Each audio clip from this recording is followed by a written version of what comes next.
Bom, então, gente, voltando aqui para a nossa continuação, né, da aula aqui sobre epidemiologia e dependência do tabagismo, eu estava finalizando esse slide aqui, dizendo que, do meu ponto de vista, de fato, quando eu tenho essa proibição, principalmente nos ambientes fechados, nos ambientes de confraternização, nos quais o uso de cigarro ele era muito bem recebido, vamos dizer. Então, a pessoa sai à noite, geralmente associado ali à bebida, alguma coisa, então a vontade de fumar também. Inclusive, sem dúvida, muitas pessoas iniciaram o consumo de cigarro e depois se tornaram até dependentes nestes ambientes. Então, eu saio com amigos, vou num barzinho, numa boate, alguma coisa assim, tenho colegas fumando e acabo tendo interesse em fumar também.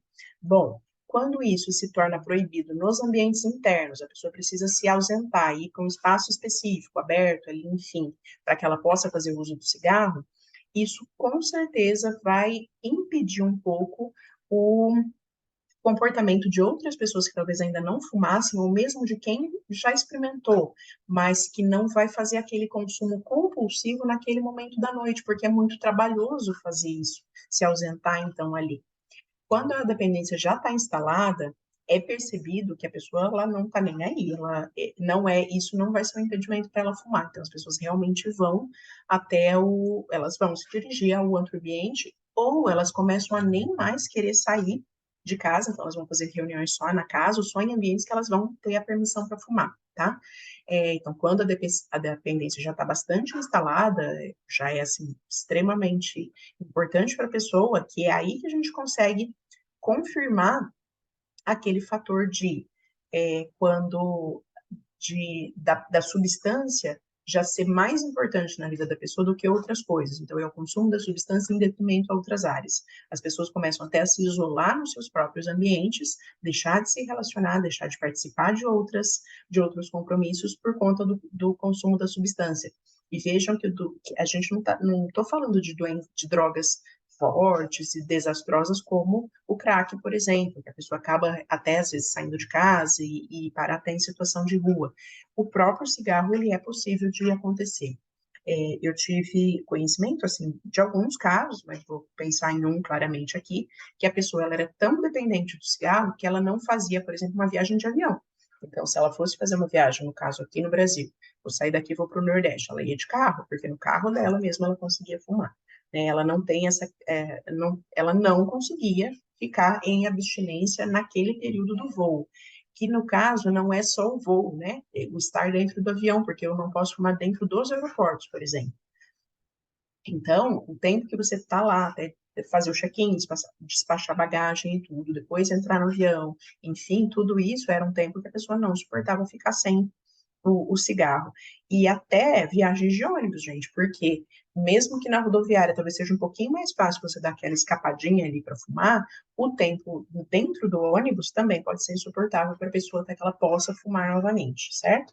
Então, aqui a gente já consegue ver, perdão, aqui a gente já consegue ver o grau de dependência das pessoas, mas retomando ainda, né, para finalizar essa questão aqui da epidemiologia, de que essas medidas, então, que foram impostas aqui no caso aqui no Brasil, elas de fato são muito eficientes na diminuição do tabagismo. E isso tem que continuar bastante, né?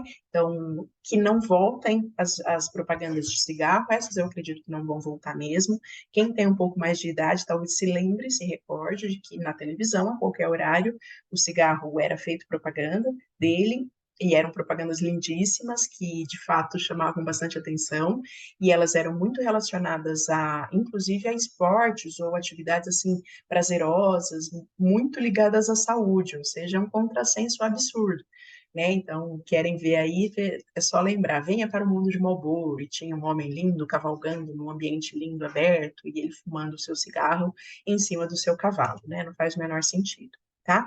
Então, a gente espero que não voltemos com essas propagandas de forma nenhuma, que fique cada vez mais caro, porque isso também é comprovadamente eficiente na diminuição do uso, e que também, né, eu acho que é isso que precisa, diminuir a distribuição, tá? Tem que ser vendido em cada vez menos lugares. Bom, Com tudo isso, acho que também é um parênteses, vou tentar fazer um parênteses pequeno aqui, mas que a gente não pode deixar de falar, é que quando eu aumento o imposto sobre o cigarro e eu aumento o preço do cigarro, eu dou margem para algo muito grave que acontece no Brasil, que é o tráfico de cigarro, tá? Então, os cigarros que vêm aí de países, enfim, Paraguai, sei lá o quê, não vou entrar nesses méritos, isso também se torna algo muito lucrativo para quem o faz e extremamente violento. Então, a gente acaba tendo problemas muito graves e importantes quanto a isso também. Então, vejam que a questão, a dependência, ela é extremamente lucrativa para o traficante, né? E extremamente prejudicial financeiramente para o dependente, sua família e tal.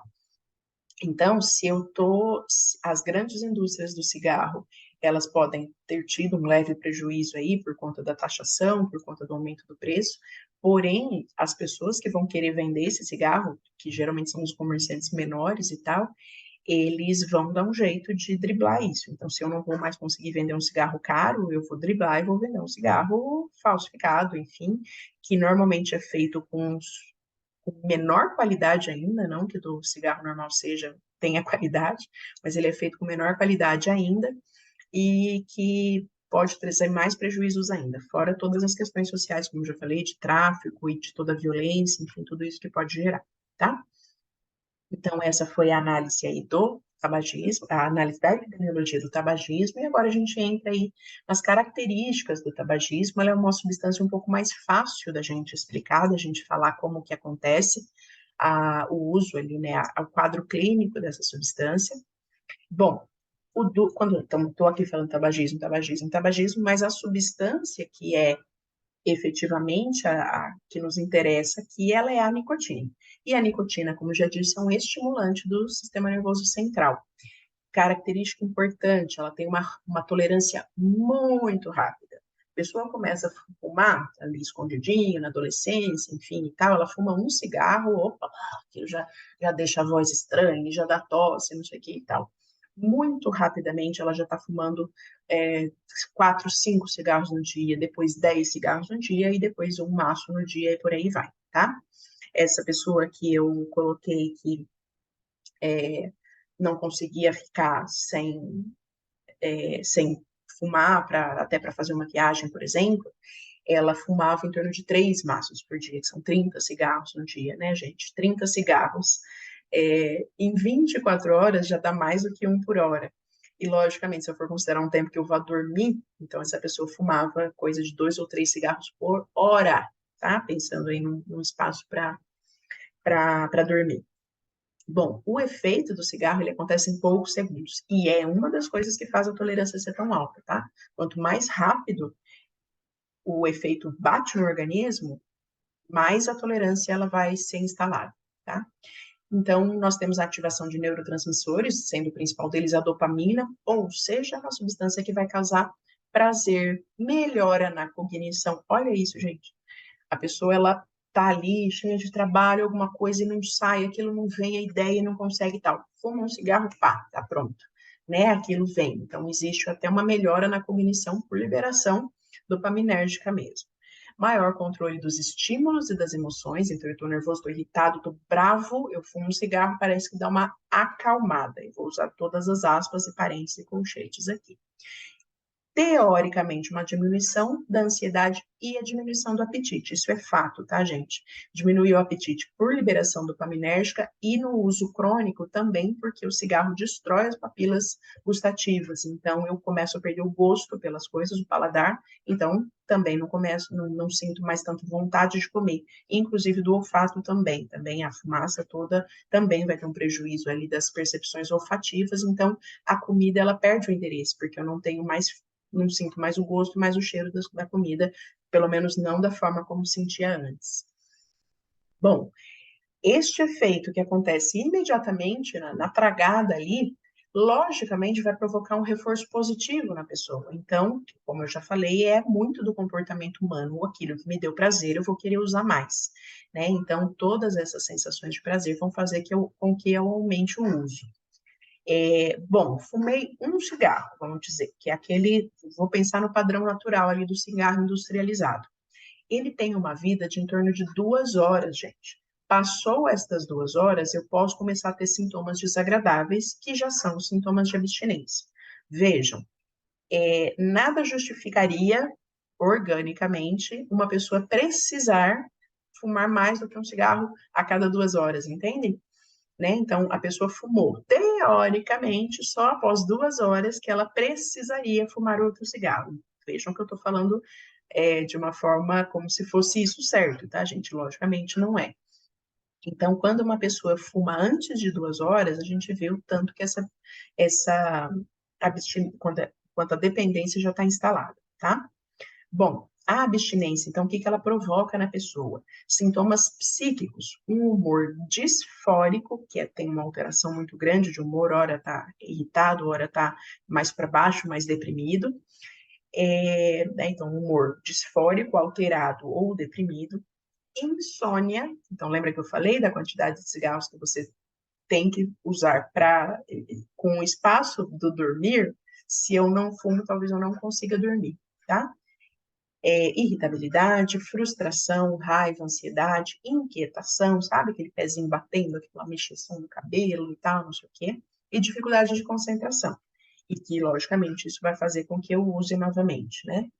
E sintomas físicos, eu posso ter bradicardia, então minha frequência cardíaca um pouco mais lentificada, aumento do apetite e ou ganho de peso, que é de fato algo comum que acontece quando a pessoa de fato decide parar o tabagismo e que precisa sim ser considerado pelos profissionais de saúde e pela própria pessoa, porque a questão estética, normalmente a gente é muito regido a padrões estéticos, então se a pessoa se sentir muito mal por um ganho de peso, ela pode usar isso como desculpa para voltar a fumar, tá bom?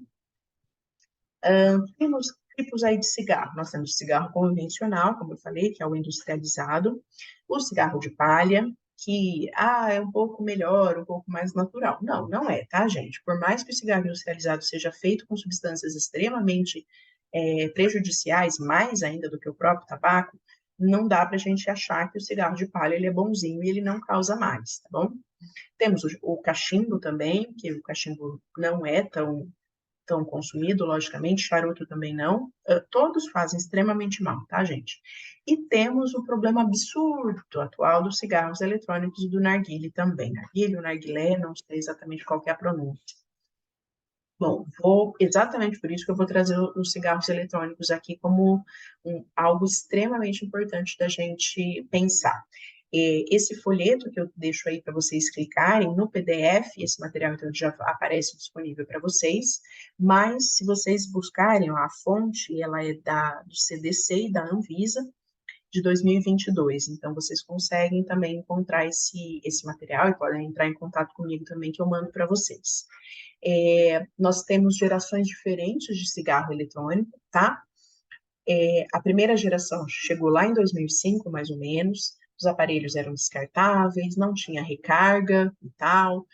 Tinha o formato do cigarro comum, e eles tinham muitas falhas, enfim e tal. Eles apareceram ali como se fosse uma alternativa muito positiva para parar de fumar o cigarro tradicional, né? Que demonstrou ser aí uma péssima estratégia.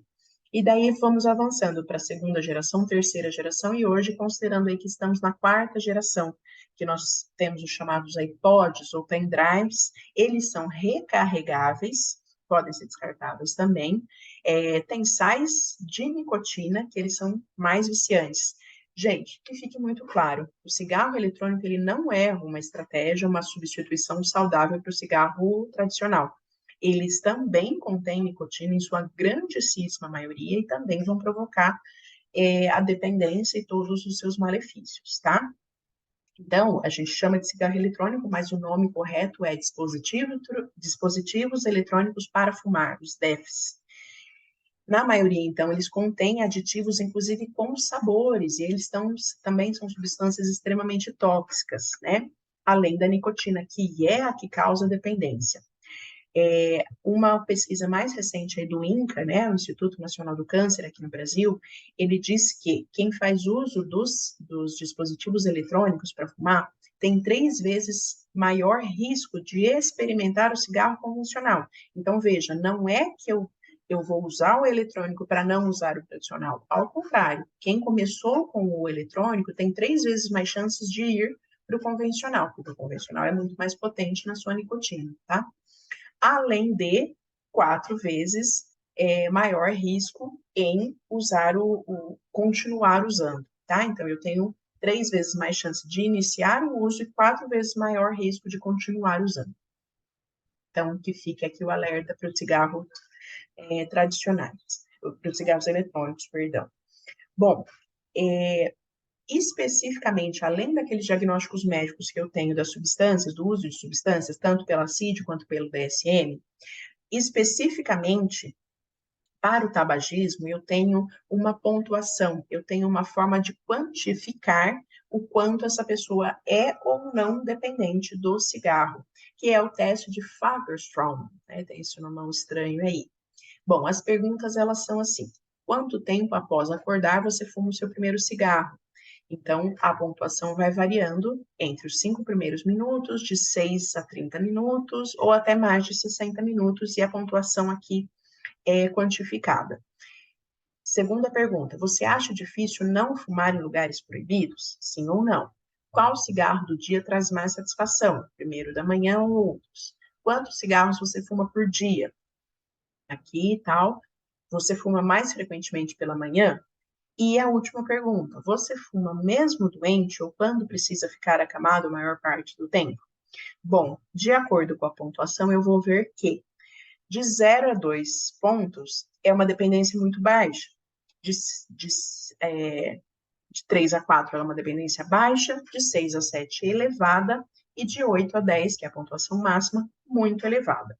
Bom, dentro desse diagnóstico, realizando o teste de Fagerstrom aqui, é que a pessoa vai ser inserida dentro do nosso Programa Nacional de Tabagismo, por isso que ele é bastante importante, tá? E vejam, gente, que são 6 perguntinhas muito rápidas de serem feitas, tá? É um teste muito simples, sem custo nenhum para ser feito, então eu consigo estabelecer isso dentro de qualquer serviço de saúde, como uma medida importante aí para o encaminhamento para os programas de tabagismo. Bom, e eu tenho também, além do teste de Fagerstrom, a necessidade de cumprir 3 ou mais critérios, né, de acordo com o nosso protocolo nacional de protocolo e diretrizes de combate ao tabagismo. Eu preciso, então, ter 3 ou mais desses critérios também, além porque o teste de Fagerstrom, ele diz se a minha dependência é muito baixa ou muito alta. Mas, para eu estabelecer também essa questão da dependência, tem aqui estes outros critérios que são ali muito semelhantes aos do DSM e também da CID, tá? Forte desejo compulsivo, dificuldade para controlar o uso e por aí vai. Bom, e como é que funciona, então, o nosso tratamento agora, sim, a gente caminhando para a parte final da nossa aula. O tratamento, então, ele é promovido pelo SUS, Programa Nacional de Controle do Tabaco. Há um material muito bacana disponível no site do Ministério da Saúde sobre o tabagismo, e tem muitas informações, inclusive todos esses dados epidemiológicos que eu trouxe são feitos lá. E o nosso programa, então, de controle do tabaco, ele é oferecido gratuitamente, então é uma vantagem gigantesca. Associando, retomando lá os nossos conceitos da epidemiologia, a análise que eu passei para vocês, a gente tem aquelas medidas de controle que nós tivemos, aumento do preço, taxação, enfim, mas, claramente, há um sucesso muito grande da nossa saúde, do nosso sistema de saúde, que também pôde promover a diminuição dos nossos tabagistas aqui no Brasil, sem sombra de dúvida, tá? A entrada para o programa de tabagismo, ela é feita pelas unidades básicas de saúde, as UBSs, elas são responsáveis por 87% dos atendimentos. Eu tenho outros locais que podem ter programas de tabagismo, por exemplo, alguns CAPs, alguns outros ambulatórios, tá? Mas no caso a nossa UBS, ela é a disparada, o maior centro que realiza os atendimentos de tabagismo. Bom, esse programa, ele obrigatoriamente precisa que seja feito um treinamento dos profissionais. Então, para que você queira ter o programa dentro, por exemplo, da sua UBS, da sua ESF ou de um outro serviço de saúde, você precisa que haja o treinamento desses profissionais para que para que comecem a receber os medicamentos e as outras reposições, e possa ser, de fato, então, este serviço de saúde ser aí credenciado como um centro de controle do tabagismo, tá bom? O protocolo que é seguido nesse centro está aí, então, para vocês clicarem no PDF, vocês conseguem já acessá-los, eu vou deixar também disponível, ou também só entrar em contato que eu disponibilizo. De fato, o que é feito, né, no tabagismo para o tratamento? Uso de medicamentos, a gente tem um deles que é a bupropiona, que ela é um antidepressivo, que pela sua atuação, né, pela sua farmacodinâmica, ela acaba tendo um efeito bastante importante na fissura do tabaco, né? Então, ela realmente ajuda a ser mais suportável o ficar sem fumar, organicamente, tá, gente? Porque a gente tem todas as questões sociais do tabaco, né, que envolvem aí, então, no caso, o medicamento, ele vai ajudar ali, entre aspas, o seu corpo tolerar melhor ficar sem o cigarro. Porém, a gente precisa controlar os outros fatores também que fazem com que a pessoa seja uma pessoa dependente do cigarro. Nós temos terapias de reposição de nicotina, né, TRN, que podem ser adesivos, gomas ou pastilhas. Eles também são oferecidos nos programas de tabagismo. E a terapia não medicamentosa, que é essa que vai ajudar a controlar esses fatores externos, então, à questão orgânica. Bom, o tratamento não medicamentoso, que é por isso, principalmente, que os profissionais precisam ser treinados, porque eu tenho uma forma aí de trabalhar com isso, que vai muito mais na linha da terapia cognitivo-comportamental, tá? Porém, não são só os psicólogos que fazem isso, todos os profissionais de saúde entram nisso. Bom, a abordagem, eu tenho dois tipos de abordagem, que é a abordagem breve ou mínima, que é o PAAP, que tem a ver com perguntar, avaliar, aconselhar e preparar. E eu tenho uma abordagem básica, que é o PAAPA, perguntar, avaliar, aconselhar, preparar e acompanhar. Então, eu posso escolher, de acordo com a dependência da pessoa, lá, de acordo com o teste de Fagerstrom, entre outros fatores também ali, qual das abordagens a gente vai utilizar. E, além disso, é feito um aconselhamento terapêutico também, que ele é estruturado e ele é intensivo. São 4 sessões iniciais que são feitas na semana e depois elas vão modificando a sua periodicidade, nesta linha, como já disse, da terapia cognitivo-comportamental. Aqui, então, gente, tem os objetivos, deixa eu diminuir aqui, os objetivos de cada sessão. Olha que interessante, que para isso você precisa ter um treinamento, tá? Para que tenha essa facilidade de abordar. Gente, qualquer abordagem equivocada do dependente vai fazer com que ele abandone o tratamento, tá? Por isso que é muito importante que os profissionais estejam muito envolvidos nesse programa, de fato, queiram fazer parte desse processo, tá bom? Então, na sessão 1, a pessoa vai entender o porquê ela fuma e como isso afeta a saúde dela. E daí tem aí todo o detalhamento de como isso é abordado. Na sessão 2, vão ser os primeiros dias sem fumar. Como que eu lido com isso? Como que as pessoas conseguem trabalhar com isso? Na sessão 3, como vencer os obstáculos de permanecer sem fumar. Na sessão 4, lembram que eu falei que eram 4 sessões semanais, né, de intensivas? Então, por um mês, essa pessoa vai fazer parte de um grupo de apoio, no qual, em cada uma das semanas, vai ser trabalhado estes temas que eu estou falando aqui. Na sessão 4, os benefícios obtidos após parar de fumar. A partir dessas 4 sessões, elas vão ser quinzenais, iniciando a fase de manutenção da abstinência e depois uma sessão mensal aberta para a prevenção de recaídas até completar 1 ano.